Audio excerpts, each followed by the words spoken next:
سڵاوی خۆی گەورەتان لێ بێم کاتتان باش بینەرانی عزیز و خۆشەویست خۆشحاڵ و بەختەوەرم کە ئەمڕۆژ لەگەڵ هاوکارم جەلالەتینەوە خزمەتتان بۆ پێشکەشکردنی ئەڵقەیەکی نوێی پرۆگرامی پەیامی ڕۆژکە ئەمڕۆژ کۆمەڵێک تەور و بڕگە و بابەتی نوێ جیاوازمان بۆ ئامادەکردوون بە هیوای ئەوەی کە تەواوی بڕگە و بابەتەکانی ئەمڕۆژمان جێگای سوود و ڕەزامەندیەوەی عزیز و خۆشەویست بێت. ئازیزان و خۆشەویستانی پەیامی ڕۆژ سڵاوی خۆی پەروەردگارتان لێبێت. بابەتی یەکەمی ئەمڕۆی پەیامی ڕۆژ قسەکردنە لەسەر گرفت و چالاکیەکانی یانی وەرزشی دەربەندی خانواتە تەوەرەکەمان ئەمڕۆ وەرزشی دەبێت. تەوەری دووەمیشمان قسەکردنە لەسەر ئەو هەڵمەتانی کە لە ماوەی دوو هەفتەی ڕابردوودا ڕاگەیەندرا لەسەر پشتیوانیکردن لا پێغەمبەرمان درودی خوای لەسەر بێت بە تایبەتی لەلایەن تۆڕی میدیایی کۆمەڵەوە وەروەها بەگشتی لەلایەن ئۆرگانەکانی کۆمەڵی ئیسلامی کوردستانەوە کە دوو هەفتەیەک ڕاگەیەندرا بوو و پشتیوانیەکان بۆ پێغەمبەرمان بەردەوام بوو هەم لە تۆڕە کۆمەڵایەتیەکان و هەم بەگردبوونەوە و جۆرەها چالاکی دیکە ئەم پشتیوانیانە سازکرا بوون بۆیە تەوری دووەمان قسەکردن لەسەر ئەم بابەتە. جیاواز لەمەش کۆمەڵێک راپۆرت و زانیاریمان بۆ ئامادە کردوون. وەڵایزان سەرەتاش دەچینە لای ڕۆژی کەشێوەی سەرجەم شار و شارۆچکەکانی هەرێمی کوردستان.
ئازان و خۆشەویستان تەوەریەکەمان تەوەرێکی وەرزشیە قسە لەسەر کار و چالاکی و گرفتەکانی یانی وەرزشی دەربەندیخان دەکەین کە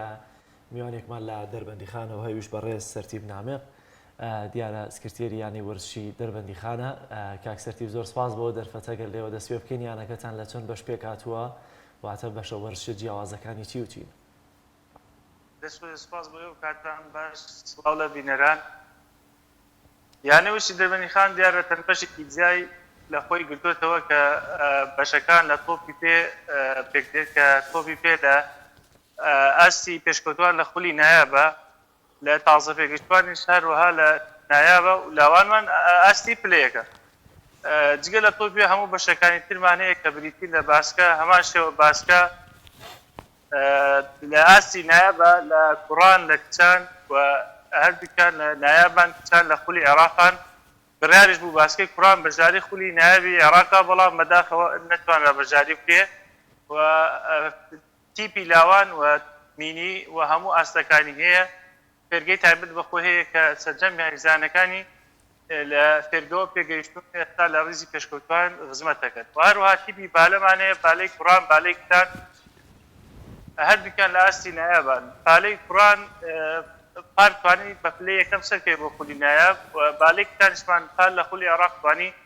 پلەی چوارەم بێ و خولی کوردستان پلەی سێم بێ ئەم ساڵیش ئێستا لە ئامادەکاریان بۆ خولی نایابی عێراق کە بڕیار لە 16 بڕێوە بکرێت و هەروەها تیپی تۆپی سەر مێزمان لە ئاستی نایابی عێراقە و ئاستی نایابی کوردستانە بەکۆی بەشەکانمان سەردەمیان لە نایابی کوردستان و هەندێکی بیشمان لە نایابی عێراقە توانیوە بەژاری کرد ئەگەر باری دارایی یانە هاوکار بێ تیپەکانی تریشمان دەتوانن لە نایابی عێراق و لە ئاستەجیاکانی خولەکانی عێراق بەژاری بکەن و هەروەها یانەمان خاوەنی چەند هۆڵێکی تایبەت بە هونەری بەرگریەکە لە بوارە جیاوازەکانی هونەری بەرگری لە هەموو یاریە جیاوازەکان. بەڵێ ئەکاک سەرتیب لە ئێستادا گرنگترین کار و چالاکی وەرزشیتان لە دەربەندیخان چییە؟ وەڵای ئێستا کۆی بەشەکان لە چالاکیدان بەڵام ئەوەی ئێستا کە زیاتر خولدان تۆپی پێیەکە لە ئامادەکاری تاڵدایە بۆ خولی نایابی کوردستان و هەروەها خولی تازە پێگەیشتوانی تۆپی نایابی کوردستان لە هەمان کاتیشدا بالەی کچان لە ئامادەکاریە خولەکەی زۆر نزیکە 16 بەڕێوە جێ لەما لە تەمرینی شڕ و ئامادەکاری تاڵدان بۆ خولەکە تۆپی سەرمێز بڕیار وایە لە دوای 20 مانگەوە 20 خولی نایابی عێراق بڕوە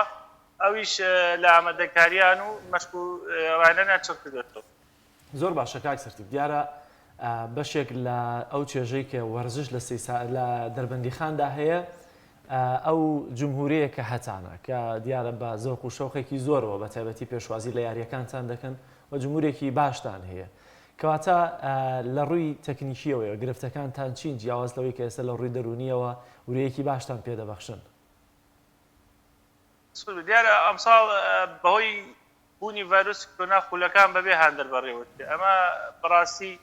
گیرروگرفتیەکە بۆ سەرجەم خولەوەرچیەکان سەرجەم یاری جیاوازەکان کە ئەو تاموچێژی لە خولەکانە بوو لە خەریکە نامێنێ بەهۆی ئەمادەنەبوونی هاندەرانی دەربەندیخانیش وەکەوەی لە پێشووتران ناساون هاندەری یاریزانی ژمارە 12 فعلی بوون بۆ ئێمە هۆکار بوو پاڵپشت بوون لە ڕووی دارایی و معنەوی هەموو هۆکارەکان هۆکارێکتوانی هاوکارێ بوون بەڵام ئێستا بەداخەوە ڕێگری لە هاندەرێک پێ بێتە نەبیاریگا بەهۆی بوونی ئەم ڤایرۆسەوە کە پێم وایە ئەمە هەم پاڵپشتی بۆ ئێمە کەمەکە و هەم پێش و خولەکانیش کەمەکە کە سەلامەتی هاوڵاتیان و هاندران و وەرزشدۆستان پێم وابێ لە پێش هەموو شتێکەکەی بۆ هیوای بتوانین ئینشاڵڵا مرۆڤایەتی لەم ڤایرۆسە ڕزگاری بێ و هاندەران دووبارە بە یاریگاکان شاد بنەوە کە ئەو دیمەنە جوانەی لە یاریگای دەربەندیخان و یاریگەکانی کوردستان دەمێنرا دووبارە بنوێتەوە هەم یاریگاکان شاد بنەوە بە هاندەران بە تایبەت یارانی دەربەندیخان بە هاندەرەشی نووسەکانی ئینشاڵڵا. باست لەوە کرد کە بەهۆی بوونی ڤایرۆسی کۆرۆنا و بەبێ هاندەر یاریەکان بەڕێوە دەچن ئایا نەبوونی هاندەر لە ناو یاریگارەکاندا چ کاریگەریەکی نەرێنی دروست دەکات؟ بێگومان سەرەتا هەموو خولەکان بە تایبەت خولی کوردستان نایابی کوردستان لەم چەند ساڵەی دوایە چەندیانی تەماوەری پیا بوو کە هاندەری پێشمان لە یاریگەکان ئامادە بوو بەڕاستی ئەمە چێژێکی بەیانەکان بەخشوو بەڵام نەبوونی هاندەر ئەو چێژە و ئەو نینەی کە لە هاندەرانە بوو بەرامبەر خولەکانە نامێنێ لەبەرەوە کاریگەری تا ڕادەیەکە بێت لەسەر هەموو خولەکان و لەسەر بوونی هاندەر لە یاریگاوە ئەو ئامادەی کە ساڵێکە پەیدا بێت لە یاریگاکانە لە ڕووی هاندەرەوە کاریگەری بێگە بەردەوام بێت لەڕ لە داهاتوە ئامادەی پێوەنە نەبێت. زۆر باشە کاک سەرتیب بابینە سەر تۆپی پێ کە دیارە زۆرترین جمهوریەوە زۆرترین ینی عاشقانی وەرزشیش لەسەر تۆپی پێ توانم بڵێم لە هەموو جیان و لە هەرێمی کوردستانیش بارودۆخی یانەکەتان چۆنە و گرفتەکانتان چین ئەمساڵ؟ باز بخوا وڵا یانەکەمان ئەمساڵ لە ئامادەکەرێکی باشایە بەو هیوایی بتوانیت لە جێگای تموحی هاندەران و وەرزشستانی دەربەنی خامین کە ئومێدمانە ئینشاءڵڵا بتوانین پلانی سەرەتایی دیارە لای جەنابتان لەوانەیە ئاشکرا بێ لای وەرزشکاران کە خولی ئەمساڵ بە دوو قۆناغی جیا ڕابڕێەوە قۆناغی ئێمە قۆناغێکە تا ڕاستێک گروپەکان گروپێکی بەهێزە بەڵام پلانی سەرەتایی یانە ئەوەیە کە بتوانین سەرکەویمەوە قۆناغی داهاتوو کە تقریبا چوارگۆشەی زێڕینەکە بتوانین لێوێ دواتر ئامانجی باشتر بەدەستبێنین بەڵام وەکو پلانی سەرەتایی بۆ تیپەکە سەرکەوتنە لە گروپەکە. لە ئێستادا سەبارەت بە بەشی تۆپی پێ چی لە هەگبەتاندا هەیە و چیتان هەیە کە وەک مزگەێنی بیدەن بە هاندەرانتان؟ وڵی بەپێ و ئاماداری کراوە کە بە بەهێزکردنی ڕیزەکە و بەهێنانی یاریجان بۆ ڕیزی تیپەکە وەکوی ئێستا باسی کرد پلانی سەرەتاییمان ئینشاءڵڵا ئەوەیە کە بتوانین لە گروپی خۆمان بتوانین کێک لەو تیپانەی کە بلیتی سەرکەوتن بۆ قۆناغی داهاتوو بەدەستێن و لێشدا مەلانەیەکرێ و دووبارە پارچی بێت و تیپەکە بۆ بەهێزکردنی ئەنجام بدرێت. کاک سەرتیب باشترین یاریزانەکانتان لە تۆپی پێ و لە بەشەکانی دیکەی وەرزشە ئایا پەروەردەکراوی یانەکەی خۆتان و خەڵکی دەربەندیخان و دەوروبەری دەربەندیخان یاخود ئێستەیەوە هەوڵ ئێوەدەن کە یاریزانی دەرەوە بکڕن چونکە دەربەندیخان هەستێکی باشی هەیە یانەکەی وا دەمەوێت بزانم هەموو یاریزانەکانی خۆتان یاخود وەکو نادیەکانی دیکە پەنابۆکردنی یاریزانی دەرەکی ئەبن واتە دەرەوە دەربەندیخان یاخود دەرەوە هێرێمی کوردستان و یاریزانی عراقی بێت. وڵا بۆ یاریزان بەتابەت کە تیپ تۆ خولی نایە بۆ دیارە ململانەکان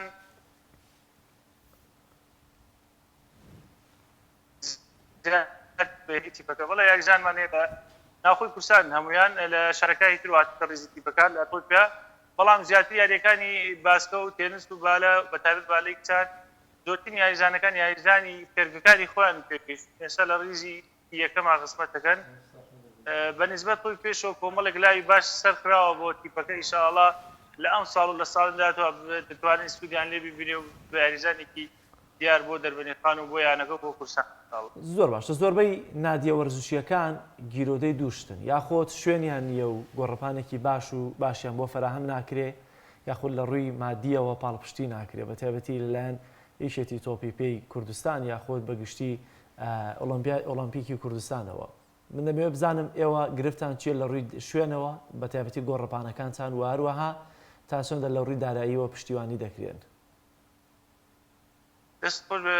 بۆ گۆڕپان و یاریگا هۆڵی داخرا و یانەی وەرشی دەربەنیخان تا ئێستا بەڕستمی هیچ یاریگایەک و هیچ هۆڵێکی داخرا و بە ناوی یانەی وەرشی دەربەنیخانەوە نییە. لە تۆپی پێ دوو یاریگا هەبوو کە یاریگای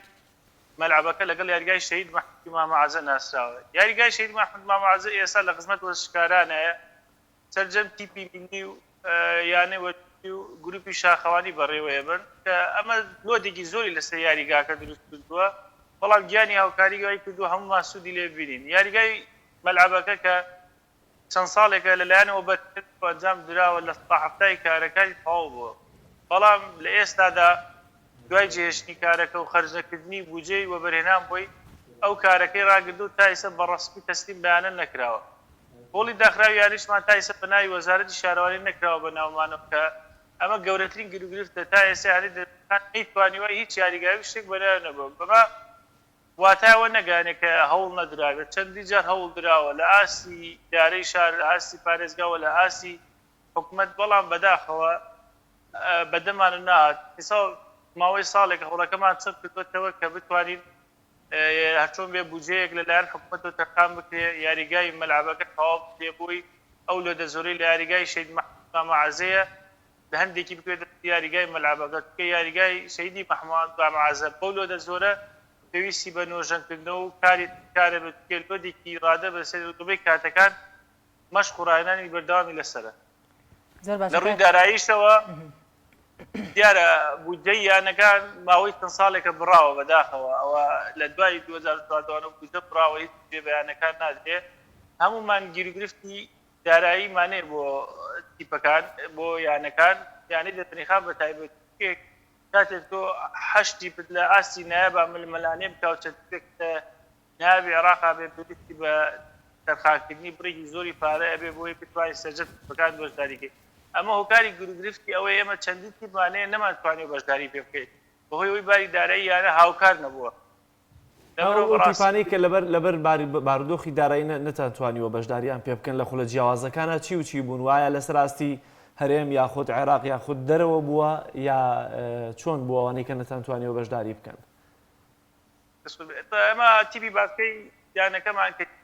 بەڕاستی پێکرد لە فێرکەوە و لە هەموو ئاستەکانەیە کە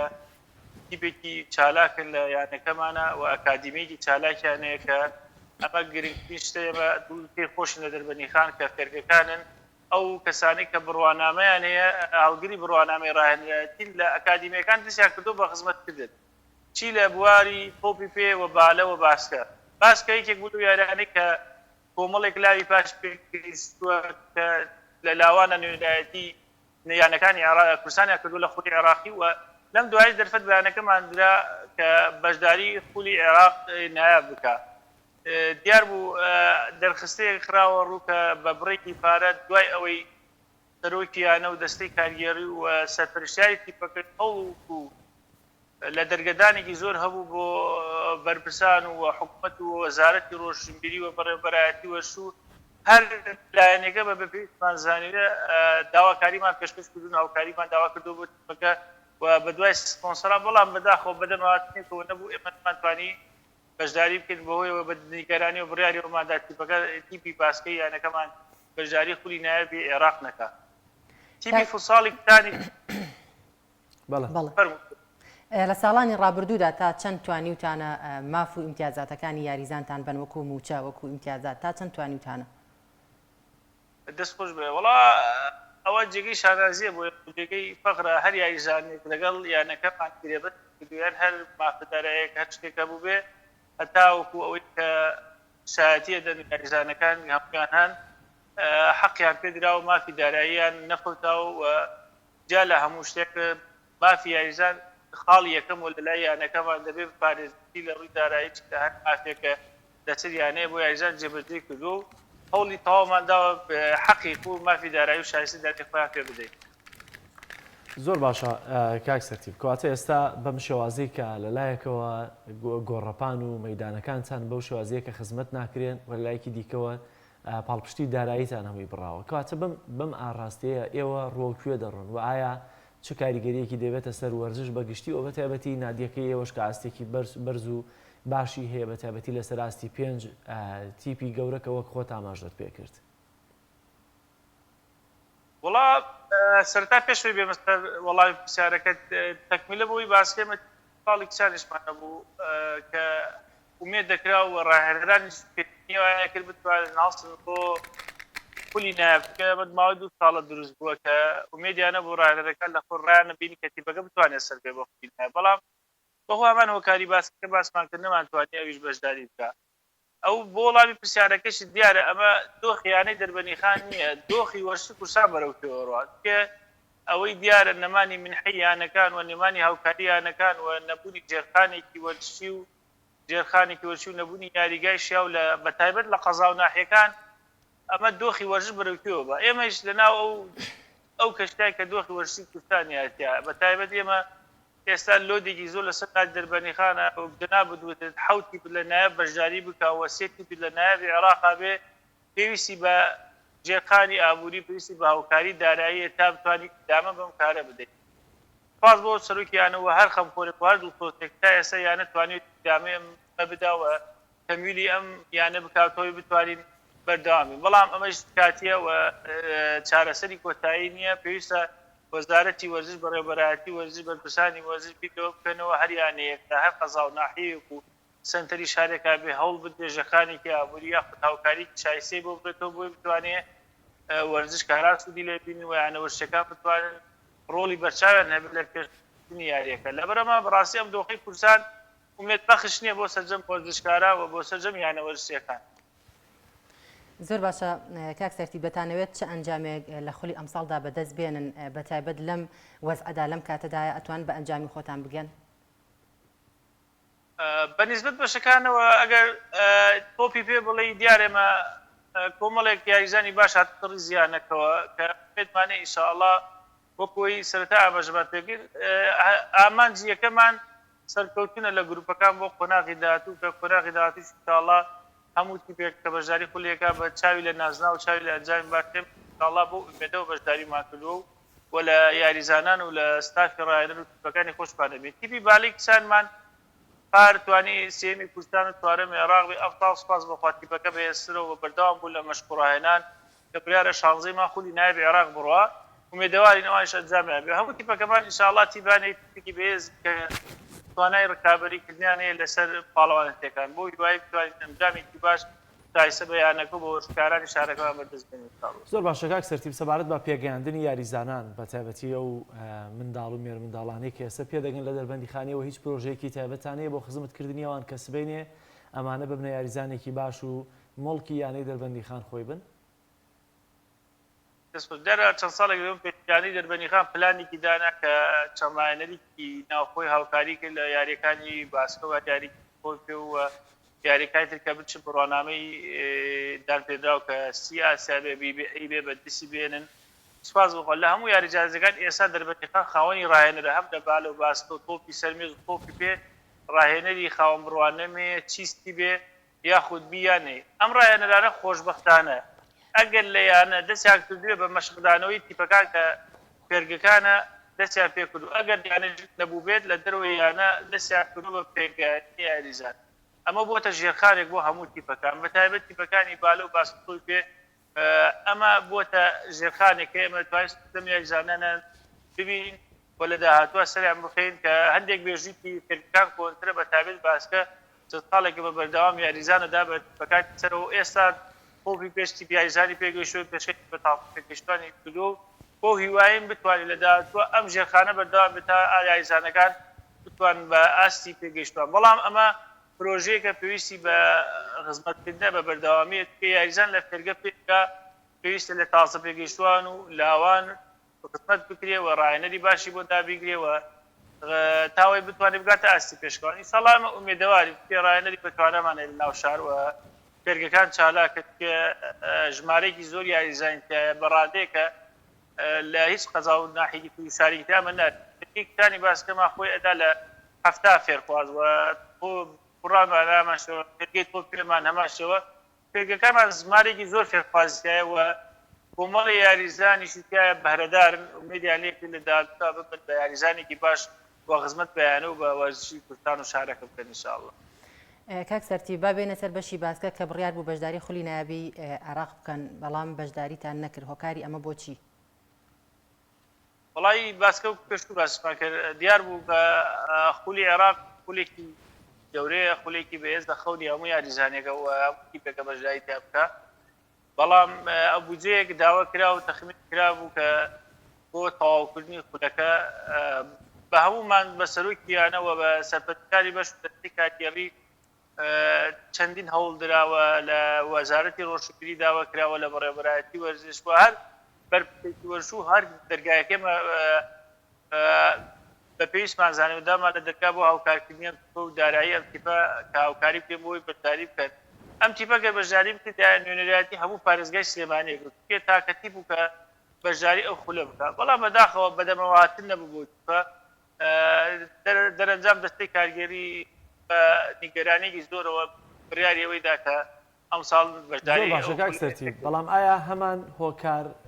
نابنە هۆکاریش بۆی کە بۆ نمونە تۆپی پێش نەتوانن بەشداری بکەن بەڵام بۆ ئەم بۆ نمونە هۆکارەکان ڕەنگە چارەسەر کرابن کۆسپەکان چارەسەر کرابن کاتە بۆچی دەوێت ئەم جیاوازیە بکرێت لە نێوان تۆپی پێ و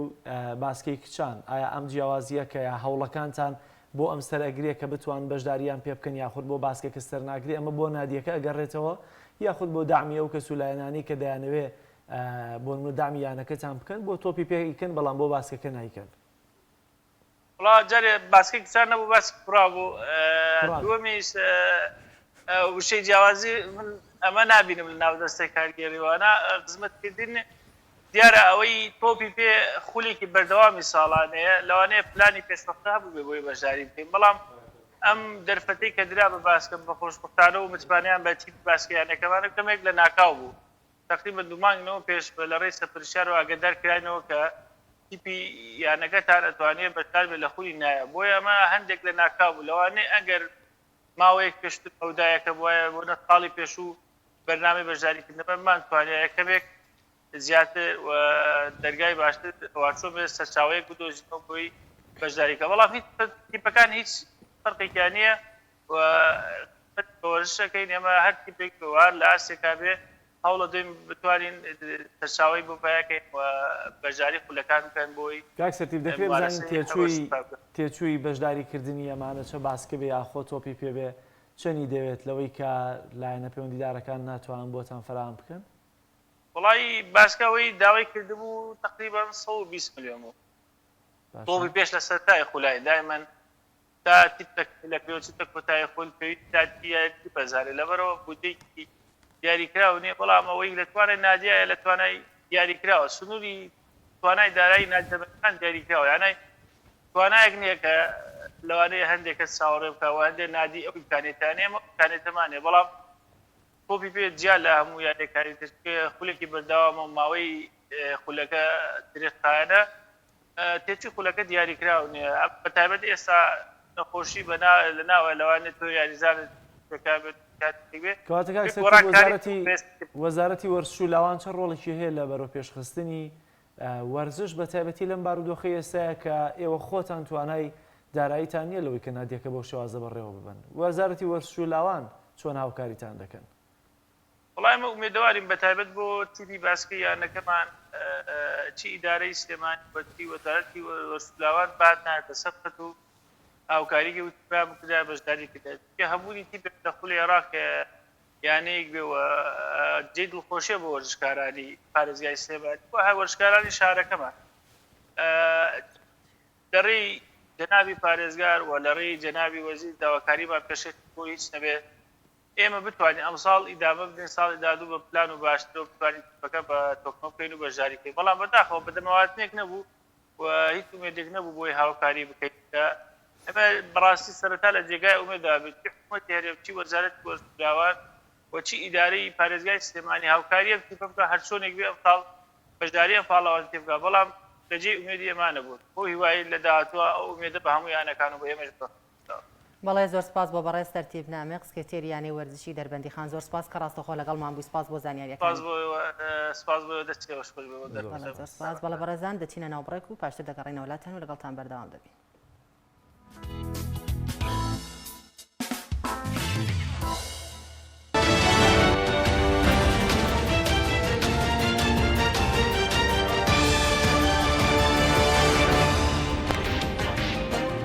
وەرە ساڵتان لەگەڵ بەڕێزان چاوەڵەکانتان پێشکەش دەکەین ئەمیری کۆمەڵی ئیسلامی کوردستان ڕایگەیاند کۆنگرەی چوارەمی کۆمەڵ با دیدێکی نوێ و بەڕەچاوکردنی بەرژەوەندی باڵای کۆمەڵ ئەنجام دەدرێت بۆ ئەوەی کۆمەڵی ئیسلامی وەک هێزێکی کاریگەر دەربکەوێت مامۆستا عەلی باپیر ئەمیری کۆمەڵی ئیسلامی کوردستان لەگەڵ سەرۆک و لیژنەی ئامادەکاری کۆنگرەی چوارەمی کۆمەڵی ئیسلامی کۆبووە و باسییان لە هەنگاو ئامادەکاریەکانی کۆنگرە کرد مامۆستا عەلی باپیر لا کۆبوونەوەکەدا ڕایگەیاند پێویستە کۆنگرە بە دیدێکی نوێ و بەڕەچاوکردنی بەرژەوەندی باڵای کۆمەڵ ئەنجام بدرێت و هەلو مەرجەکەش وا دەخوازێت بۆ ئەوەی کۆمەڵی ئیسلامی خاوەنی ناسنامەیەکی سیاسی و هەیکەلی حیزبی تایبەت بەخۆی بێت تا کۆمەڵی ئیسلامی وەک هێزێکی کاریگەری نێوگۆڕەپانی سیاسی دەربکەوێت ئاماژەی بۆەوەش کردووە پشتیوانی لاسەرخستنی کاری لیژنەی ئامادەکاری کۆنگرە دەکەن و بۆ پەڕی تواناوە کار بۆ ئامادەکردنی پرۆژەیەکی گشتگیر دەکەن بە ڕاوێژ و گوێگرتن بۆ سەرنج و بۆچوونی کادیر و پسپۆڕانی هەرێم کۆمەڵی ئیسلامی بە دیدێکی نوێەوە کۆنگرەی ساز دەکات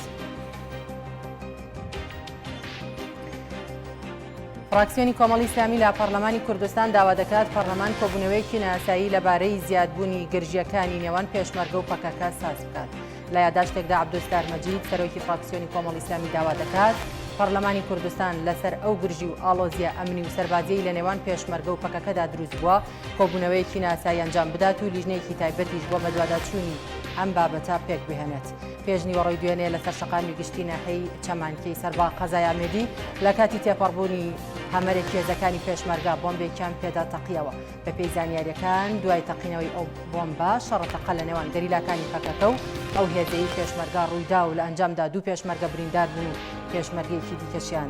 گیان لەدەستدا. بەهۆی کێشەی کۆمەڵایەتیەوە لا دهۆک ژنێک منداڵە 4 مانگەکەی خۆی دەکوژێت. شەوی ڕابردوو هێمن سلێمان و تێبێژی پۆلیسی پارێزگای دهۆک ڕایگەیاند لە گەڕەکی ماڵتای شاری دهۆک منداڵێکی کچکە تەمەنی 4 مانگە لەلایەن دایکەوە کوژرا. دەربارەی هۆکاری تاوانەکەش ڕایگەیاند کە ژنەکە کێشەی لەگەڵ هاوسەرەکەیدا هەبووە. و تێبێژی پۆلیسی دهۆک ڕوونیشی کردەوە کە پەڕاوی لێکۆڵینەوە بۆ ڕووداوەکە کراوەتەوە و ژنەکەش با بڕیاری دادوەر ڕاگیراوە. لە ئێستادا دایک و باوکی منداڵەکە دەستگیر کراون بە وتەی خاوەنی ئەو باڵەخانەی کە خێزانەکە تێیدا ژیاون. ئەو خێزانە پێشتر کێشەیان هەبوو. باوکی منداڵەکە ڕۆژێک پێشتر بەجێی هێشتون. لە زۆرینەی ویلایەتەکانی ئەمریکا دەست بە جیاکردنەوەی دەنگەکان کراوە بە گوێرەی دوایین ئامارەکانی هەڵبژاردن. تا ئێستا لە ئەمریکا زیاتر لە 139 ملیۆن دەنگی گشتی هاوڵاتیان جیاکراوەتەوە و تێیدا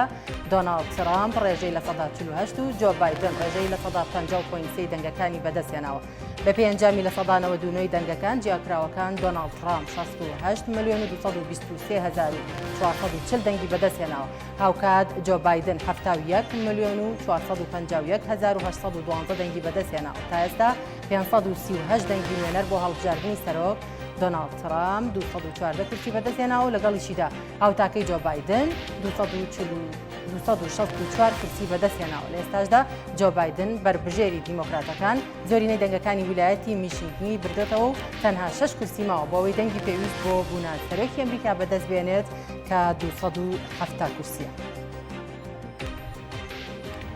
جوڵانەوەیکی نوێ بە ناوی ئەحدوڵڵا لە عێراق ڕاگەیەنرا و ئامانجیان خزمەتکردنی هەژاران و بەشداری لە هەڵبژاردنەکاندا ناکەن. هاشم حەیدەری دامەزرێنەری جوڵانەوەی ئەحدوڵڵا لە ئەوتارێکدا باسی لە ئامانجی جوڵانەوەکەی کرد و ڕایگەیاند جوڵانەوەکەیان بۆ هەژارانە و سەرنجش دەخاتە سەردۆخی هەژاران. هەروەها قورئان دەبێتە بەرنامەی کاری جوڵانەوەکە و دەبن بەنەوەکانی ئیمام خامنەئی و ئیمام خمەینی لە عێراق. ئەمەشێ بۆش کردووە ئەوان دەبن با شوێن کەوتووی ئایەتوڵڵا و سیستانی و لە پێناویدا ژیانی خۆیان بەخر دەکەن. جەختیش لەسەرەوە دەکاتەوە کە جوڵانەوەکەی بەشداری هیچ هەڵبژاردنێک ناکات و داوا لەگەڵ دەکەن کاندیدی پارتی گونجاو بۆ بەڕێوەبردننی وڵات دەستنیشان بکەن. بەشێک لە چاودێرانی سیاسی لە عێراق هاشم حەیدەری با کارکردن بۆ ئێران و بەرژەوەندیەکانی ئەو وڵاتە لە عێراق وەسف دەکەن و زیادبوونی هێزی جوڵانەوەی چەکداری وەک ئاماژەیەکی مەترسیدار لەسەر داهاتووی وڵات دەبین. کورتیاوەڵەکانتان پێشکەش کرا پاژناو بڕێک دەگەڕێنەوە وڵاتان لە بەخان بەردەوام.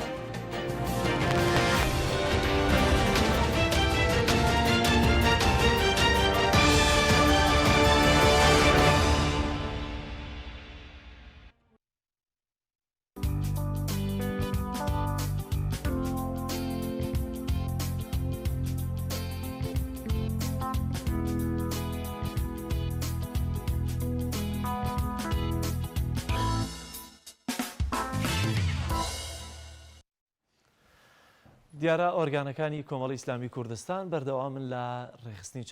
چالاکیەکانیان. ڕێکخراوی خوشکانی ئیسلامی کوردستان چالاکیەکیان ڕێخستووە کەویش پێشبڕکێ لە سەر کتێبێک هەر جار و کتێبێک دیاری دەکەن و پێشبڕکەیەک ڕێک دەخەن بۆی کە لەلایەکەوە هەم زیاتر گۆش بکرێن بە زانیاریەکانی ناو کتێبەکەەوە هەم ئاشنا بن بە خوێندنەوەی کتێب و ئەو زانستی کە لە ناو ئەو کتێبانەدا هەیە. هەموو جارێکیش کتێبێک هەڵدەبژێرن کە بایەخێکی باشی هەبێ کە دیارە ئەم جارە کتێبی ڕێگای ساڵحان کە نووسەرەکەی بەڕێزمەوە ساڵی با پیرەمیری کۆمەڵی ئیسلامی کوردستانە هەڵیان بژاردووە و قەرارە پێشبڕکەیەک لەسەرم کتێبە ساز بکەن. بە دیارە دەچینە لای با بڵێن ڤیتیەک کە لەسەرم کتێبە ئامادەکرا و وەروەها تێیدا ڕێکخراوی خوشکانی ئیسلامی کوردستان باز لە پێشبڕکەکەیان دەکەن.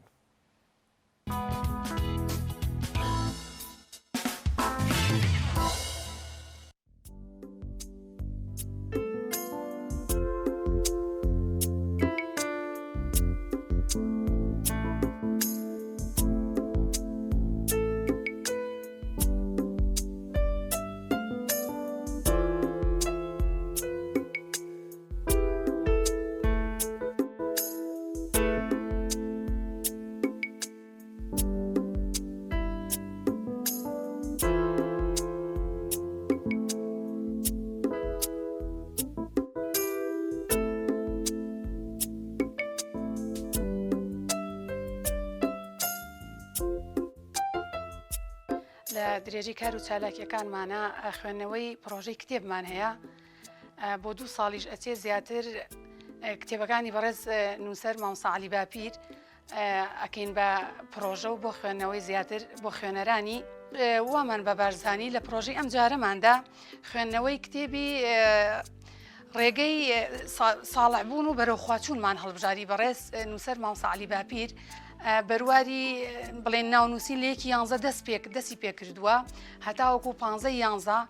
دواتر ماوەیەکی باشمان داوە بە خوێنەرانی داوا ئەەکەین لە خوێنەران ئینشاءڵڵا هەموو بە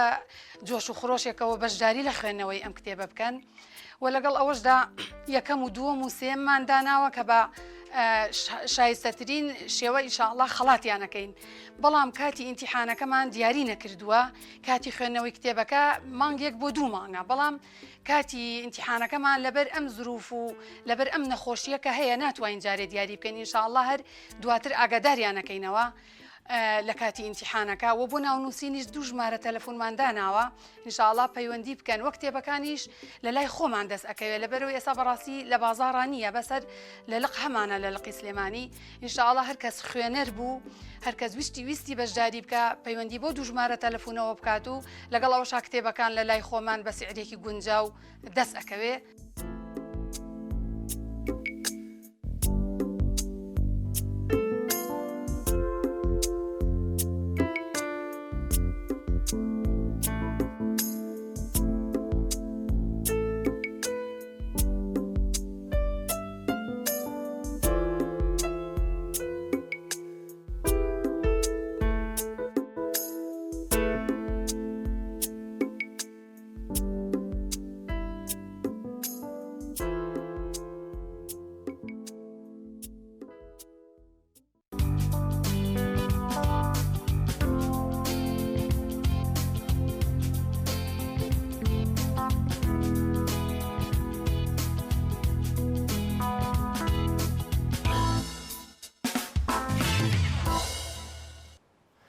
لە ماوەی چەند ڕۆژی ڕابردوودا هەڵمەتەکانی بەرفراوان بۆ پشتیوانی لە پێغەمبەرمان درودی خوای لەسەر بێت لە سەرتاسەری هەرێمی کوردستاندا بەڕێوە چووکە دیارە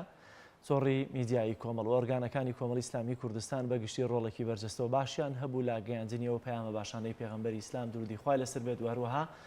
سازدانی هەڵمەتەکان بۆ پشتیوانی لە محەممەد درودی خوای لەسەر بێت زۆڕی میدیایی کۆمەڵ کە ڕۆڵێکی سەرەکی هەبوو دیارە هەفتەی پشتیوانی ڕاگەیاند بوو و دیارە چەند گردبوونەوەیەکی گرنگی ساز کرد بوو کە گرنگترینیان گردبوونەوەی سلێمانی بەردەم کەناڵی ئاسمانی پەیام بوو کە خەڵکێک بەبێ جیاوازی تێدا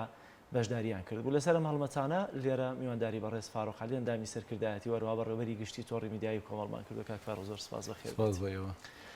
ئەم هەڵمەتانە چی بوو کە دەستان پێکرد و ماوەکەی ئێستا هەفتەکە تەواو بووە تاو کۆتاییان پێێنن یاخود هێشتا چالاکی دیکەتان ماوە بەناوی خۆی بەخشندەی میرەبان سپاس بۆ ئێوە ئەسڵاو ڕێزم بۆ بینەرانی کەناڵی ئاسمانی پەیام و بیسەرانی کەناڵەکە دیارە ئامانج لە بوونی هەر حیزبێکی سیاسی بە تایبەتی من قسە لەسەر کۆمەڵی ئیسلامی بکەم کۆمەڵی ئیسلامی بۆ خۆی وەکو حیزبێکی سیاسی وەسیلەیەکە بۆ کۆمەڵی ئامانجی گرنگ کە لەسەر و هەمویانەوە خزمەتکردن باینی پیرۆزی ئیسلام و هۆشیارکردنەوەی مسلمانان بەرامبەر ئاینەکەیان دیارە خۆشەویستی بۆ پێغەمبەری خوا عەلەیهی سەڵات وەسەلام بەشێکە لە عەقیدەی مسلمانان و عەقیدەدا نامەزرێت تاکوونی پێغەمبەری خوامان لە خۆمان و ماڵ و منداڵ و ئەوەی کە هەمانە خۆشترمان نەوێ ئەو کاتێک کە دەبینین سنوور بەزاندنێک بەرامبەر پێغەمبەری خوا عەلەیهی سەڵات وەسەلام هەیە دەبێ و کاتە بەکردەوە بیسەلمێنین کە ئێمە و پێغەمبەرەمان لە خۆمان و ئەوەیشی کە هەمانە خۆشترمان نەوێ دیارە تەوقیتی چالاکیەکە ئێمە هەم کەوتە مانگی ڕەبیع الئەوەل کە مانگی لەدایکبوونی پێغەمبەر عەلەیهی سەڵات وەسەلام و لەسەر پێشنیاری ئەنجومەنی سیاسی کە داوای کرد هەموو ئۆرگانەکان لەو حاڵەتی کەوا سنوور بەزاندن هەیە بەرامبەر پێغەمبەری خوا هەفتەیەکی پشتیوانی ڕابگەێنن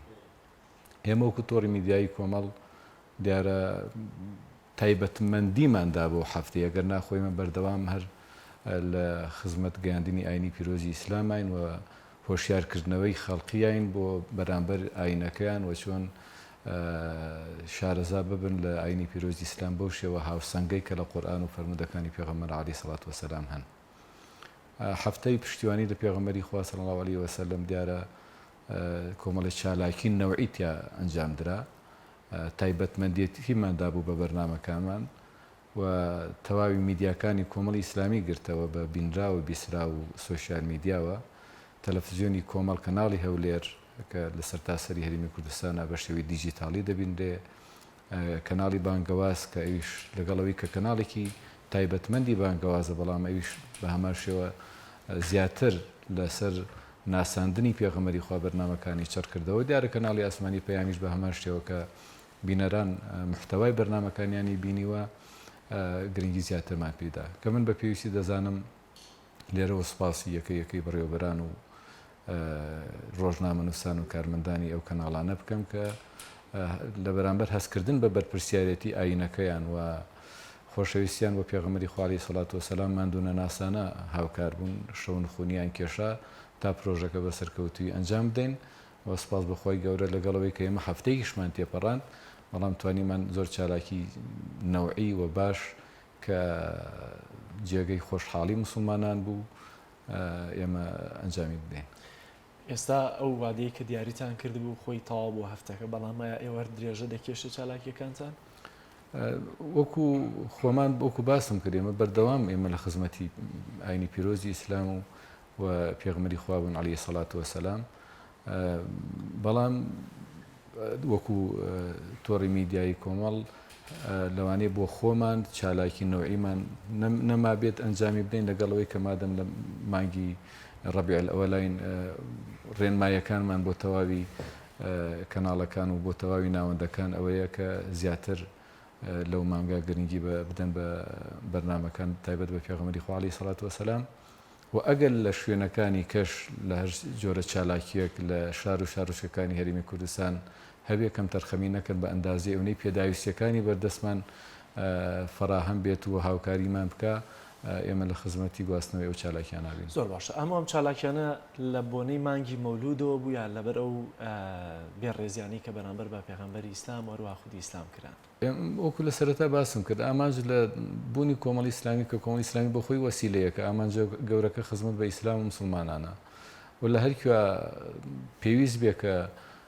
وجود و حضورمان هەبێ و هەڵوێستمان هەبێ کۆمەڵی ئیسلامی بەردەوام لەسەر کای ئیسلامیەکان و ئەو بابەتانەی کە پەیوەستن بە ئیسلام و مسلمانانەوە، پەیوەستن بە هابەرزەکانی کۆمەلگاوە، پەیوەستن بە ئەخلاق و خۆڕەوشتی کۆمەلگاوە، پەیوەستن بە بەها نیشتمانیەکانەوە، ئێمە حضورمان هەبوو وجودمان هەبوو. کاتێککە قسە دێتە سەر عەقیدە و بیر و باوەڕ کە خۆشەویستی پێغەمبەر عەلەیهی سەڵات وەسەلام بەشێک لە عەقیدە و بیر و باوەڕمان و عەقیدە و بیر و باوەڕمان دانامەزرێت تاکونەوە ماخۆشنەوێ، دیارە بۆ خۆی ئێمە هەر بەردەوام گرنگیمان پێداوە. بەڵام وەکوتم لەو مانگا و لەو هەفتە بەرنامەکانمان نەوعی و تایبەتمەندی تر بووە و کۆمەڵێک چالاکیمان تیا ئەنجامداوە. دیار ئینسان و هیچ ئۆرگانێک ناتوانێت و هیچ حیزبێک ناتوانێت کۆمەڵی ئیسلامی بە تایبەتی لەو نەبوونی و نەداریا ناتوانێت بەردەوام بەرنامەی نەوعی و چالاکی جەماوەری و ئەوانە ئەنجامدا. کاتێک کە تۆ دەڵی هەفتەیەک تەرخان دەکەم، یعنی لەو هەفتایە لەو ماوە بەرنامەی نەوعی و چالاکی جەماوەری ئەنجام دەدەم کە خەرجی و مەساریف و تێچوونەکانی زیاترە لە کاتە ئاساییەکان. بۆیە لەو لە درێژەی ئەو مانگە تاکۆنەی مانگی ڕەبیع الئەوەل کۆتایی دێ، ئێمە بێگومان بەردەوام دەبین لە چالاکی نەوەیەکانمان. زۆر باشە. باس لە ئەوەکەی کە کۆمەڵی ئیسلامی کوردستان دەبێ هەڵوێستی هەبێ، بەڵام لە گردبوونەوەکانە دەبینین ئاڵای کۆمەڵ نییە یا ڕەمزێکی کۆمەڵی تێدا نییەوە لە میوانەکانی ناو میدیاکانیشتانە ئەوە نییە بە تەنها کۆمەڵ بن. ئایا ئەمە جیاواز نیە لەوەی کە کۆمەڵی ئیسلامی وهروها لەو لاشەوە مۆرکی کۆمەڵیان پێوە دیار نەبێت؟ من تەنها نەموت، وتم کۆمەڵ وەسیلەیەکە، ئەگەر کۆمەڵ نەبێت کۆبوونەوەکان جام نادرێت. من لە لێدوانەکانی پێشوشمە هەر ئەوە وتووە کە ئێمە تەنها وەسیلەیەک بین و ئەرک و ماندووبوونەکەمان خستە سەرشانی خۆمان، ئەگەر نا ئامانج تەیە هیچ بابەتێکی سیاسی و هیچ بابەتێکی حیزبی و تایبەتمەند نەبوو بۆ کۆمەڵی ئیسلامی بە ئەندازی ئەوەی کۆمەڵی ئیسلامی وەسیلەیەکە بۆ ڕێخستنی خزمەتەکە، بۆ ئەنجامدانی کارەکە. ئەگەر نا ئامانج لە ئێمە خزمەتکردنەوە بە ئاینی پیرۆزی ئیسلام و پێغەمبەری خوا صلی الله علیه وسلم. بۆیە نەک هەر لە کاتی هەفتەی پشتیوانی لە پێغەمبەری خۆیان لە مانگی تایبەت و لە کاتێکی تایبەتە ئێمە میوانەکانمان گشتی و هەمەلایەن نەبوو بن سیاسەتی کەناڵی ئاسمانی پەیام و تۆڕی میدیایی کۆمەڵ بەو شێوازەیە کە کەناڵێکی جەماوەری بێ و هەموو چین و توێژەکان بە جیاوازی لە بۆچوون و هەڵسو کەوتیانەوە تیا بەشدار بن بە تایبەتی ئەوانەیشیان کەەوە باگراوندێکی ئیسلامیان هەیە و لە چوارچەوەی بازنەی ئیسلامیەکە دەیانەوەی خزمەت بکەن ئێمە سێری ئەومان نەکردو ئینتیمایان چیە و چۆنە تەناق ئەوەی لە لای ئێمە گرنگ بووە کە دید و بۆچوون و هەڵوێستەکانی هاوسەنگ بێ تا ئەندازەیەکی زۆر پەرگیریتیانە بێ کە ئەو هەموو نەهامەتی و بێڕێزیانی کە دێن ئەوانن کە پەرگیرن و بەهانە دەدەنە دەست ناحەزانی ئیسلامەوە کە لەو ڕێگەیەوە هێرش بکەنە سەر بەها بەرزەکانی ئیسلام و مسلمانان ئەگەرنا تۆڕی میدیایی کۆمەڵ و کەناڵی ئاسمانی پەیام بەردەوام دەرگای واڵایە بۆ هەموو بانگەوازکارێک بۆ هەموو کەسێکی بەتوانە بۆ هەموو ڕۆشنبیریە کاتێک کە مینبەرێکی نییە دوانگەیەکی نییە شوێنێکی نییە هەڵوێست و قسەی خۆی تیا بکە بێگومان کەناڵی ئاسمانی پەیام ئەو دەرگای کردوێتەوە بەردەوامیش بەو شێوازە دەبێت زۆر باشە سەبارەت بەو هێرشانەی کە دەکرێتە سەر ئیسلام چە لە دەرەوەی هەرێمی کوردستان و وڵاتانی ئەوروپا و ئەمریکا و چە لە ناو هەرێمی کوردستانە زۆرجار پشتیوانیەک دەردەبڕێ بۆوانی کە لە دەرەوە هێرش دەکەنە سەر ئاینی پیرۆزی ئیسلام سیاسەتی کارکردنی ئێوە هەموو کۆمەڵ ئیسلامی کوردستان و هەموو میدیاکانتان هەم لەسەر پرسەکانی دەرەوە هەم لەسەر ناوخۆیان چوانن چکە دوجار ئەمە دەست بردنە بۆ پرسێک کە وەک خۆت ئاماژت پێکردە عەقیدەیەکی تاکی مسلمانەکە لەسەری دامەزراوە بێت دیارە ئەوەی کە تۆ باسی لێ دەکەیت دێتەوە سەر و ئیسلامۆفۆبیایی کە لە جیهانە بەردەوام پەرەی پێ دەدرێ کە بۆ خۆی بۆ مانادێک کە ترس لە ئیسلام و تا ئەندازەیەکی زۆر دەوڵەتانی ئەوروپا و ڕۆژئاوا ئەو ترسیان هەبووە لە ئیسلام و لە تەشەنە و بڵاوکردنەوەی بڵاوبوونەوەی ئاینی پیرۆزی ئیسلام ئەم دەسەواژەیەش ئەگەر چی لە ئێستا دەسەواژێکی تازەیە بەڵام وەکو دیاردەیەکی زۆر کۆنا و لە ڕابردووە هەبوو لەو کاتێکەوە ئاینی پیرۆزی ئیسلام بەربڵاو بووە و لە فتوحاتی دەست پێ کردووە ئیتر ڕۆژئاوا ئەو خەمەیە لێنیشتووە بێگومان کاریگەریشی هەبووە لەگەڵ فراوانبوونی قەڵەمڕەوی ئیسلامە ئەوان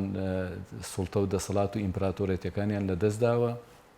ئێستش بە هەمان شێوە بەردەوام لە خەمی ئەوان چۆن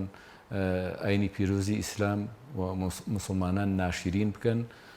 بێگومان ئەو کاتێکەوە جۆرە پەلامارێک بەرامبەری بەها بەرزەکانی ئیسلام و مسلمانان دەدرێ ئەرکی سەرشانی ئێمە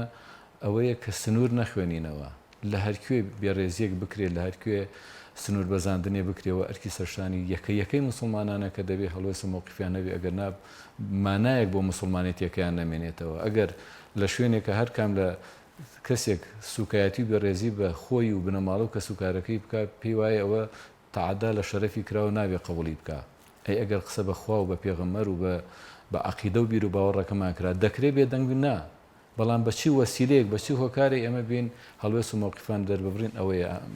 گرنگە لە بارودۆخێکی لەو شێوازە دەبێ ئێمە بە ئەو پەڕی لێزانینەوە وەکو ئاەتەکە دەفەرمێ بالحیکمەتی والمەوعیظەتی الحەسەنە بتوانین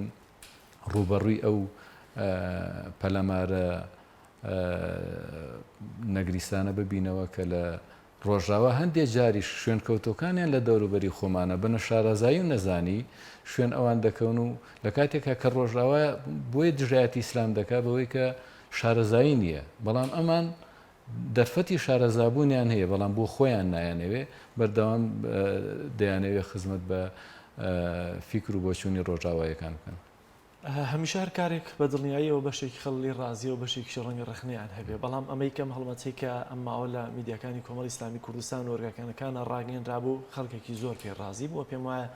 سواس و پێزانینیش لە کاردانەوەکانە پێتان گەشتووە بەڵام خەڵکێک گەشتا پیان وابوو لە ڕووی ئاینی و ئەرکی سەرشانتان ماویەتی ئایا ئەمە کە مابووی لە چوارچەوەی حکمەتا بوو لەوەی کە بە خەرشتاندا بوو یاخۆت بە جۆرە لە جۆرەکان ڕەنگەت بەهۆی تەعاملی سیاسیەوە بێ یا بارودۆخ هێرمی کوردستانەوە بێ بەم شێوازە سازان دەبێتان سەرەتا گرنگەوەی خی گەورە لێمان قبولکار لێمان ڕازی بێ و ئەوەی کە توانی بێتمان ئەنجامماندا بێ لا یکەلیف الله نەفسا ئیلا وسعها ئەوەی بە تەسەوری من ئەوەی کە لە توانامانە هەبوو بێ ئەوەی وەسایل لە بەردەسا بوو بێ ئێمە ئەنجاممان داوە ئەوانەی کە پێزانینیان هەبوو سوپاسیان کردو خۆی گەورە پاداشیان باتەوە لیان مەمنونی و سوپاسیانەکەین ئەوشی کە پێیوە تا ئێستا دەبوو کاری باشتر بکەین بەش بە حاڵی خۆمان ئەوەی لە توانەمان نبووە کردومانە لەوانی هەر ئەوە لە بەردەستمان نبوو بێ هەر ئەوە دەرفەت هەبوو بێ بەڵام دنیاش کۆتایی نهاتووەکو باسم کرد ئێمە تاکوونەی خوێن بەجەستەمانە بگەڕێ خۆمان بە خزمەتکاری ئیسلام مسلمانان دەزانین ئەوەش ئەجێندا و سیاسەتی کۆمەڵی ئیسلامی و میدیاکەیەتی بێگومان ئەم خزمەتانەمان هەر بەردەوامە ئەگەر ئەمڕۆ نەمانتوانی بە پشتیوان بەخوای گەورە سبەینێ بتوانین کاری باشتر ئەنجام بدەین گرنگەوەتانێک کە کارەکانمان جێگەی ڕەزامەندی خۆی گەورە بێ و پاشان مسلمانان تا ئەندازەیەکی زۆر ئەو شکاوی کە هەیەیان بوو بەرامبەر بێڕێزیەکان توانی بێتمان ئاوێک بە دڵگەرمیانە بکەین و ئاسوودەیان پێبەخشین لە ئەنجامەکەی ڕازی بوون بە تایبەتی گردبوونەوەکەی بەردەم کەناڵی ئاسمانی پەیام و پێشوازیەکەی لەلایەن خەڵکەوە ڕازی بوون دەکرا باشتر بێ دەکرا ینی فراوانتر بێ بەڵام بە لە بەرچاوگرتنی بوونی نەخۆشی و ڤایرۆسی کۆرۆنا و ئەو ڕێکارە خۆپارێزانیی کە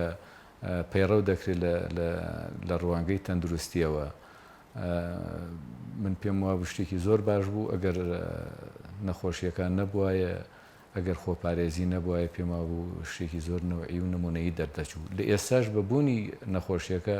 پێم وایە شتێکی نەوەی دەرچوو کە من سوپاسی یەکەی ئامادەبوان دەکەم لەگەڵ بوونی مەترسی بۆ سەرژیانیان ئەگەر چی ئەمە ڕێکاریە تەندروستیەکانمان جێبەجێ کرد بوو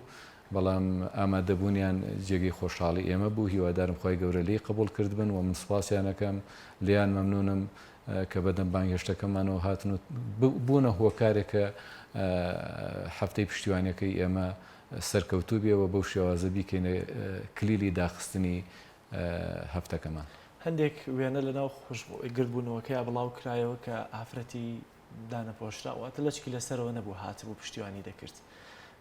ئەمانە تا چەندە دەرخەری ئەوە بوو کە ینی هەرێمی کوردستان ئەگەرچی ڕەنگە هەمووی لە چوارچەوەی بازنا حەزبە ئیسلامیەکە یان نەبێت بەڵام دوجار ئەمانە مسلمانن و خۆشەویستیەکی تایبەتیانەیە بۆ پێغەمبەری ئیسلام ئێمە بەردەوام وتومانە کۆمەڵبوون مانای ئەوە نییە هەمومان و ئیسلامان تەنها لە ناو خۆمانە بەسبێتەوە ئیتر بەدەر ئەوەی لە دەروی کۆمەڵی ئیسلامی ئێمە ئەو مافی پێنەدەین ئەوەی جێگەی خۆشحاڵیە کە ئێمە دەڵێن لە سەدانەوە شەشی کورد مسلمانە هەنێکی لە پۆشاکۆوانە تا ئێستا لەوانەی اقتیزاماتی نەکردێ بەڵام لە عەقیدە و بیر و باوەڕ خۆشەویستی بۆ خوا بۆ پێغەمبەر و بۆ ئاینی پیرۆزی ئیسلام هەیە و ئەمەش لەوە دەرەخا کە ئەو خەڵقە نوێنەری ڕاستەقینەی گەلی کوردەوە نوێنەری ڕاستەقینی ئەو نەتەوەی نە خەڵقانێک کە بیانەوە پشتگیر و پشتیوانی لەوانە بکەن کە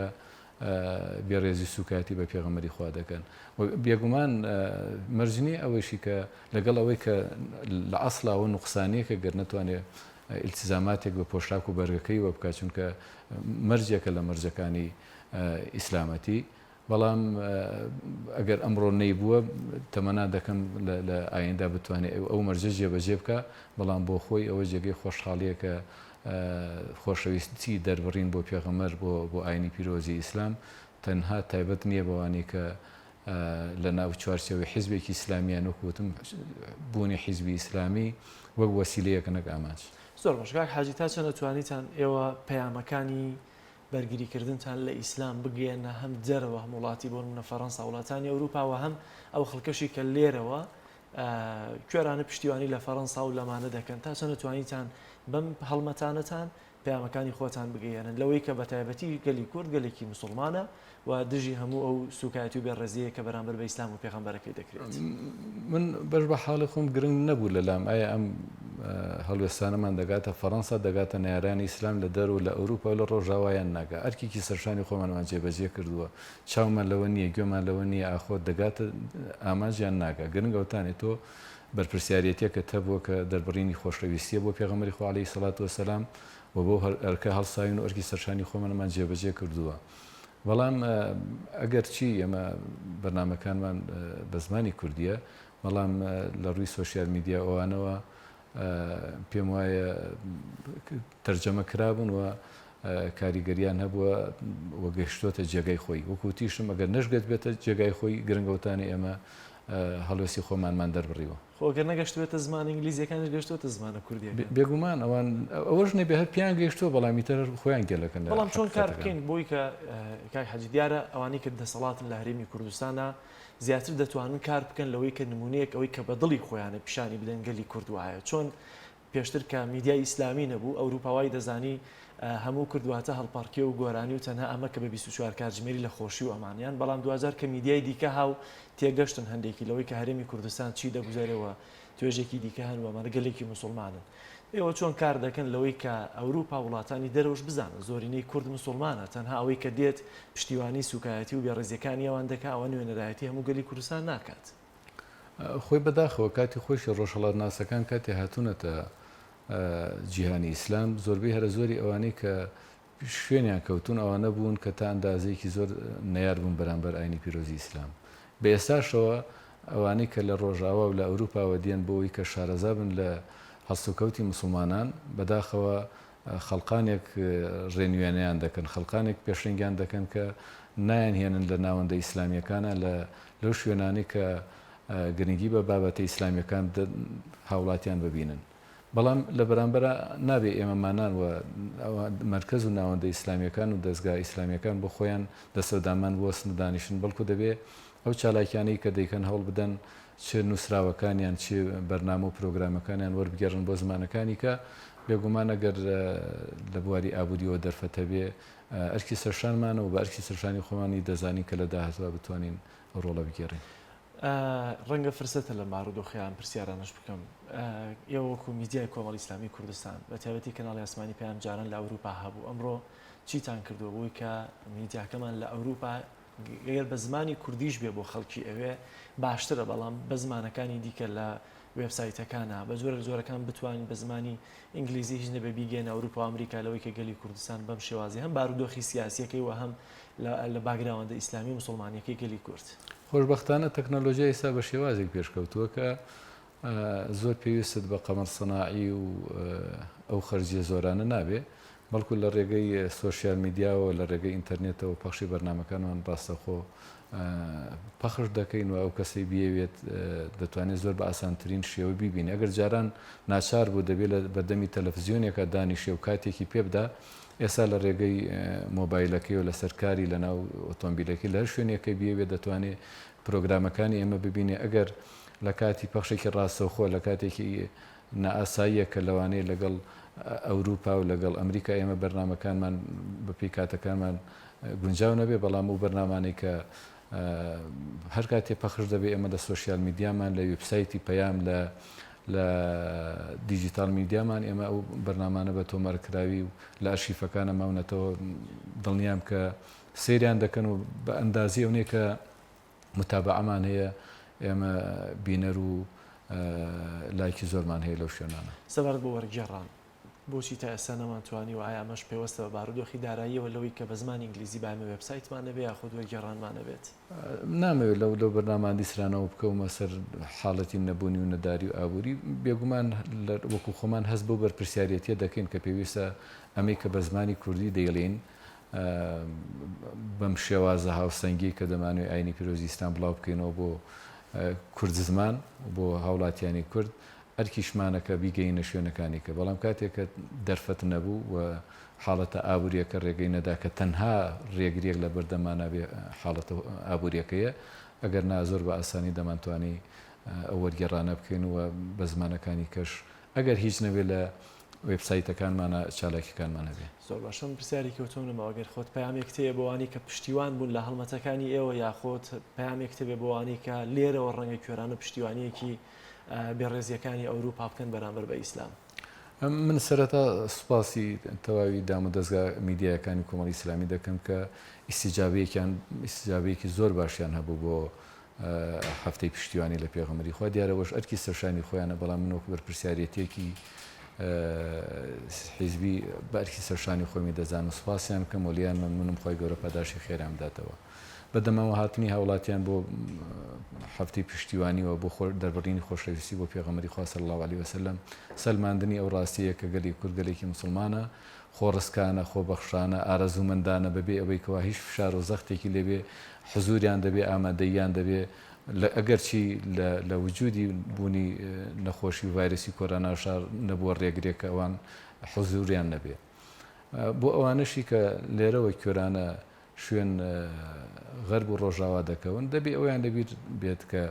ئەو هەر نەهامەتێک بەسەرگەلی کووردا هاتووە لە دەر ڕوخانی خلافەتی ئیسلامی ڕۆژاوا بەسەرگەلی کوردیا هێناوە هەرگیز ڕۆژئاوا لەبەر چاوی کاڵی کورد پشتیوانی لەگەری کورد ناکە بەڵکو بەرژەوەندەکانی خۆی لەوا دەبینێتەوە کە قەڵەمڕەوی لەم شوێنانە هەبێ باشترە بەرپرسانی هەرێمی کوردستان لەگەڵ بیر و باوەڕی نەتەوەکەی خۆیان ناببن و پشتگیری و پشتیوانیان بکەن نەک هەر ڕۆژێ و لەسەر پەتی دەوڵەتێک حرەکە بکەن و یاری بکەن چونکە ئەوتانێ تا دوێنێ پێیان دڵیان بە سەرۆکی خۆشە بەیانی هەڵبژاردنەکان دەیگۆڕێت و هیچ شتێک بۆ ئەمان نامێنێتەوە باشترە بەرپرسانی هەرێمی کوردستان سەرەتا لەگەڵ هاوڵاتیانی خۆیانە چاک بن و پەیوەندیشیان لەگەڵ هاوڵاتیانی وڵاتیانە باش بێ نەک لەگەڵ سەرۆکێکە چونکە سەرۆکەکانی ئەوانیش وەکو سەرۆکانی ئێرە نین هەتاکوونی مردن سەرۆگرن بەڵکو ئینتیخاباتێک لایەن دەبات و دوجار دەبێت خۆیان لەگەڵ سەرۆی کارێک جاران هەر ساڵ بۆ خەریکە دەبێتە 4 ساڵیش لێبمان زۆر سپاس بۆ بەڕێز فاروقعلی ئەندامی سەرکردایەتی کۆمەڵی ئیسلامی وەروها بە ڕێبەری گشتی تۆڕی میدیایی کۆمەڵ لەگەڵمانە بوویت سپاس دەکەم بینەرانی عزیز دەچمە هەڵەبجە لای پامێرمان سامان فەتاح سامان سڵاوی خوا لێبێت زانیاریەکانی پارێزگای هەڵەبجە چین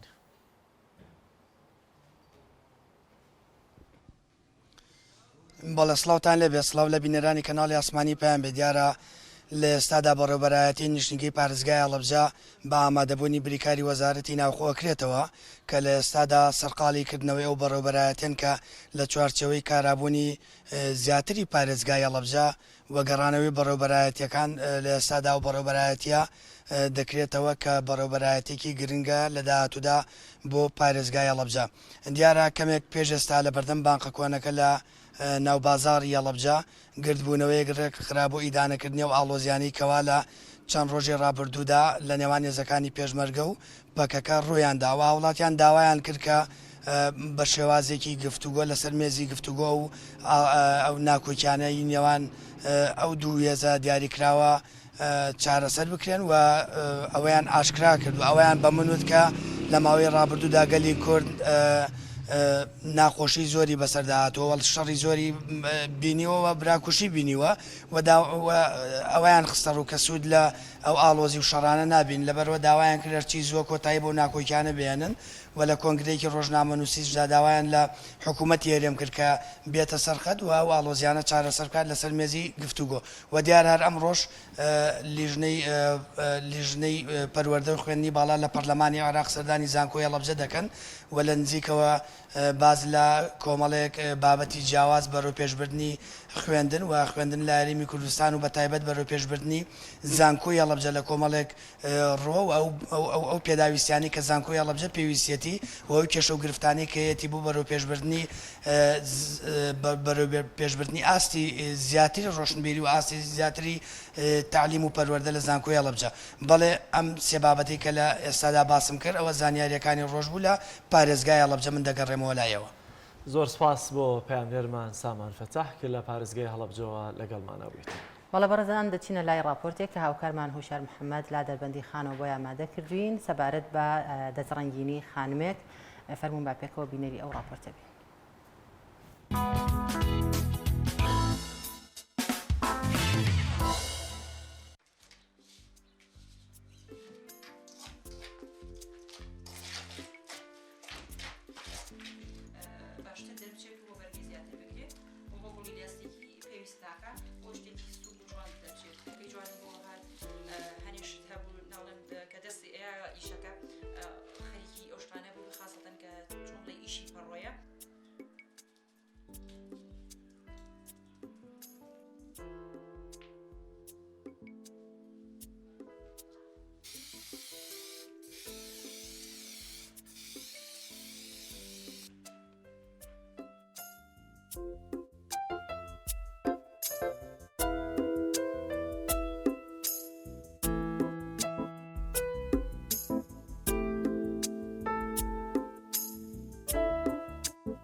کۆچە جەلیل دانیشتوی قەزای دەربەندی خانم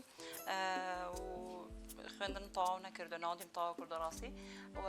لە ئێستاک مەشغوڵی کاری دەستیم تقریبا 30 ساڵێکە بێ مەشغوڵی ئەم کارم و کارەکەم هەرچەند تۆزە جیاوازە لە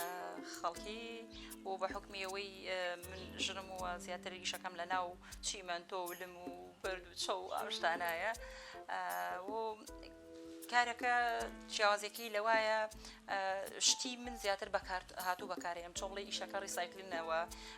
ئێستا بۆ منەمە دبی بیبیسیە تۆفڕە دراوە من دووبارە بەکاری ئەێنمەوە زیاتر هەر شتێککە بڵین ئەوە ئەوانەی کە بەقاڵە بەکاریان ێنمەوە دبی بیبسیە دەبێ شامپۆیە سەڵی ماستە هەر شتێکە ئەوانە دووبارە هەمویان بەکارێنمەوە.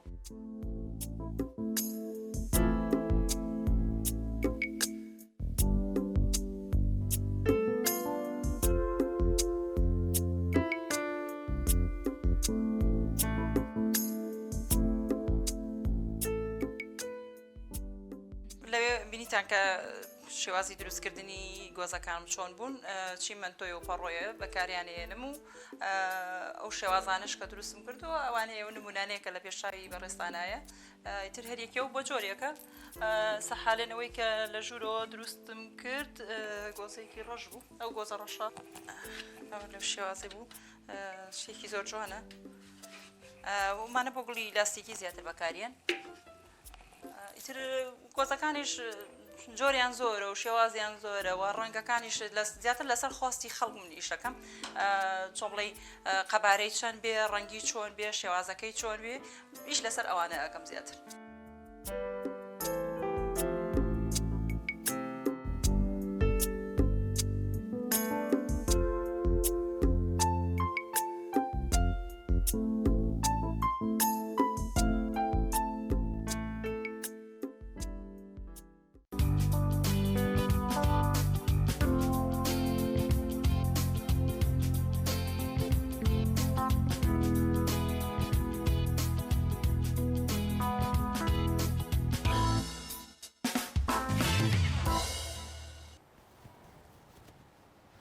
هەموو جیهان لە ئێستادا چاوەڕێی ئەنجامەکانی هەڵبژاردننی ئەمریکا دەکەن کە ئایا دۆناڵد ترامپ یاخۆت جۆ بایدن دەبنە سەرۆکی داهاتووی ئەمریکا.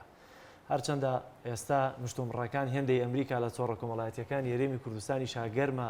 لەوەی کە بۆ پێشبینیەکان کێ دەبێتە سەرۆکی ئەمریکا و ئایا کام لایەنشیان جۆ بایدن یاخۆت دۆناڵد ترامپ باشترە بۆەوەی کە بۆ کورد کە ببێتە سەرۆکی ئەمریکا. تۆڕە کۆمەڵایەتیەکان ئێستا گەرمن لە کاتێکا لە چۆن ڕۆژی ڕابردوو زیاتر تۆڕە کۆمەڵایەتیەکان بەوە گەرم و پشتیوانەکان بوو بۆ پێغەمبەر درودی خوای لەسەر بێت. هەڵام ئەمڕۆکە وای لێ هاتووە کە هەر بابەتێک کە دێت بابەتی پێشومان لەبیرەچێتەوە. بۆیە پێویستە ئێمە بەردەوام لەسەر ئەو هەڵمەتەی پێشوو بەردەوام بین و لە بیرمان نەچێتەوە کە هەمیشە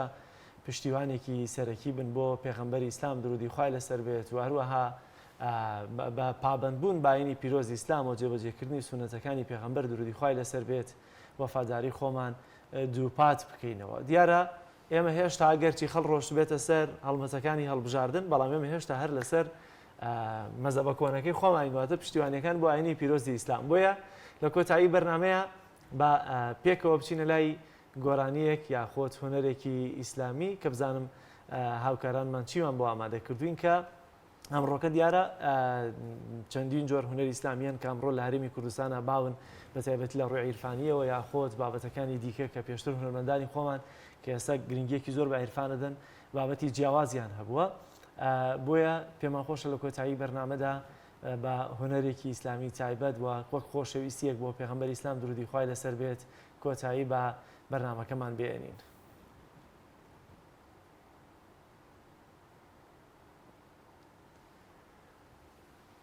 دەمەوێت ئەگەر هاوکارانم یارمەتی دەرم بن بزانم کە ئەم هوەرە چییە بۆیان ئامادە کردوین وە زیاتر هوەری چه هوەرمەندیەکە ئەگەر بەخواستی من بێت زیاتر حەزم لەوەیە کە هوەرەکان یا ئەو گۆرانی عیرفانیانەی شەهرام مەنسووری هوەرمەندی ڕۆژهەڵاتی کوردستان بێت کە دیارە ماوەی چەند ساڵێکە لە ئەرێمی کوردستان پەرەیەکی زیاتری پێدەدرێت و خەڵکێکی زۆری عاشق بە ئەو ڕیتمە تایبەتەی خۆی کردووە کە دەیڵێتەوە. بۆیە من دەمەوێت هاوکارانم ئەگەر بکرێت بەم هوەرە لەگەڵمان بن بەڵام دیارە گرفتیان هەیە ئەگەر لەگەڵما بناوکارمزان گرفتەکەیان چارەسەر بۆ یاخۆت کۆتایی بە بەرنامەکەمان بێنین زۆر باشە چاوەڕێوەکەین کە گۆرانیەکەمان پێشکەش بکەن دەچمەوە سەر و بابەتی کە پێشتر ئاماژەم پێکرد ئێستا لە تۆڕە کۆمەڵایەتیەکان زیاتر باس و خواست بە تایبەتی تا درنگانی ئەم شەو خەڵکی خۆمان هەردانیشتوون بە دیارەوە کە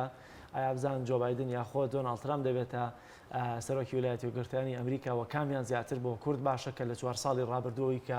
بینیمان دۆناڵد ترامپ یەکێک بوو لە دژمنە سەرسەختەکانی ئیسلام لە چاو هەندێک لە سەرۆکەکانی دیکەی ئەمریکادا و گەرچی زۆرترین بانگەشەی بۆ شەڕ لەگەڵ هەندێک وڵات و هەڕەشامێزەکانی هەبوو بە بەردەوامی بەڵام بینیمان کە زۆر بەی شوێنیش بڕیاری کشانەوەی سوپای ئەمریکا کە چەندین ساڵە لەو ناوچانەیە هەبوو کشاندوێتەوە بەڵام زۆربەی شیکاریەکان باز لەوە دەکەن کە دۆناڵد ترامپ باڕەشەکانی تەنها ئامانجلەی بازرگانیکردن و بە جۆر لە جۆرەکان پیاکردنی پارە بووە لە وڵاتانی ڕۆژهڵاتی ناوەڕاست و یەکێکی دیکە لەو سیاسەتانەی کە دۆناڵد ترامپ گرتبوویە بەر ئاشکردنەوەی وڵاتانی عەرەبی لەگەڵ وڵاتی ئیسرائیل بوو بۆی کە دان بە وڵاتی ئیسرائیلدا بڕێکە قوارەیەکی داگیر کراوە ئیسرائیل وەکو قوارەیەکی فەلەستینی داگیر کردووە وەکو قوارە زیاتر ناوی دەبرێت نەکەوەی کە وەکو وڵات بەڵام دیارە بەداخۆندێک وڵاتی ئیسلامی عەرەبی لە ماوەی چەند مانگی ڕابردوودا پەیوەندیەکانیان لەگەڵ ئیسرائیل ینی ڕێخستەوە بۆ هینەی کە بۆ ڕیتمەی کە ئاشتەوایی لە نێوان خۆیان ئیسرائیلیان ڕاگەیاند و دۆناڵد ترامپ لە بانگەشەکانی داباسی لەوە کرد کە پێدەچێت لە دوای هەڵبژاردنەکان چەند وڵاتێکی دیکەی ئیسلامی بێنە سەر خەت و لە نێوانیاندا عەرەبستانی سوعودیە بێ بۆی کە لەگەڵ ئیسرائیل ئاشتەوایی بەرپا بکەوە ڕێککەوتن ساز بکەن کە دیارە بەداخەوە دەگەینە کۆتایی بەرنامەوە گۆرانیەکەشیان بۆ ئامادە نەکردن بەڵام با ئێمە بە بەردەوامی پشتیوانی پێغەمبەر درودی خوای لەسەر بێت با خۆشویستن و جێبەجێکردنی سونەتەکانی. بەڵە دەستخۆش جەلال بەڕێزان پرۆگرامی ئەم ڕۆژمان بە کۆتا گەیشتا پرۆگرامێکی دیکە بەخوای گەورەتان ئەسپێن خواتانە.